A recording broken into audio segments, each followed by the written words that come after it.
will you take away from this one tonight?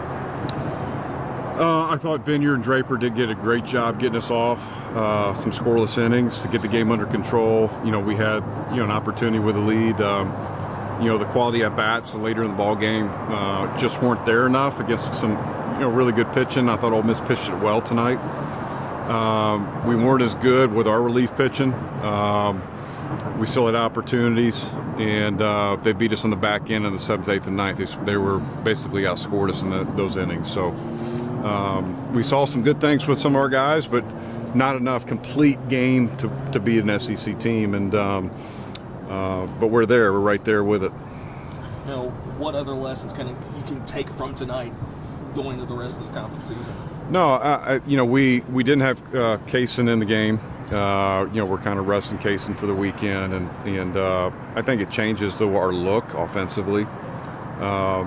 Now, I'm not saying anything. Our guys did everything possible tonight, did a really good job of doing some things at the top of the order. But at the same time, you really have to be right when you play a team that doesn't give you much, and they didn't give us much tonight at all. We gave them enough to where it was a problem. We had to throw a lot of guys tonight on the mound and just to stay in the game, and we did. Just didn't get it done at the end. That play where they scored their first run, kind of one of those things, wasn't it? I know it's not an error, but that looked like maybe DeButy thought it was a just a mental mistake that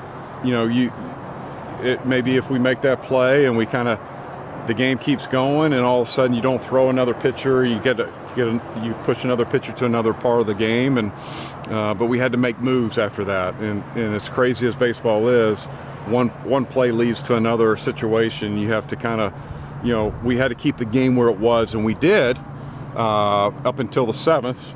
I think they took the lead at 4-3 in the 7th. So every opportunity to do whatever we could at home, it just didn't work out. Threw a lot of arms tonight, but not a lot of innings between the pitchers. So how did your kind of starting rotation shaping up this weekend? We'll talk about it, Chris. I think that it was important to get some guys out there tonight, and right now we got some guys that are going pretty well, and we have some guys that need to do better, and for us to do well on the weekend, and they know that, and throwing some guys tonight is good to get it back on the mound at our home field. It's like Charlton pitched pretty well. I know he threw a wild pitch, but other than that, Yeah, I don't know if the wild pitch is the one that beat us, if that makes sense. Yeah. It was a culmination of. Right.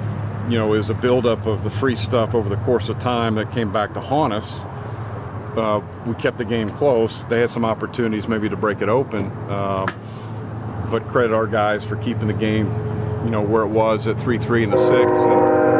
And we had opportunities maybe to knock a guy in or tie the game. It just didn't happen. And like I said, the quality at bats in the back end of the game weren't as good, and their pitching was better against us. Yeah.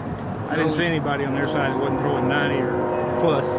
No, I mean, we've seen that every Sun Belt weekend. We've seen 91 to 92 to 93s, and Ole Miss throws them out there too. And that's the nature of the beast in college baseball now. You're not going to see right-handed pitchers throw 88, 87 anymore. You're going to see right-handers in college baseball 90 plus. That's the way it is. Just your early thoughts on ULM coming to town this weekend? Scrappy team and well coached, and they got away. They play the game, and again, they're gonna capitalize on anything you give them, and we've had some really good tussles over the years with them, and it's Sun Belt play. I mean, everybody's good in the Sun Belt. You look at the scores, and I mean, you see 1- and 2-run games a lot in the Sun Belt, and you got some teams on the top that have done a really good job of winning those games, and consequently they're pretty high up in the RPI, and I think that it's a good league.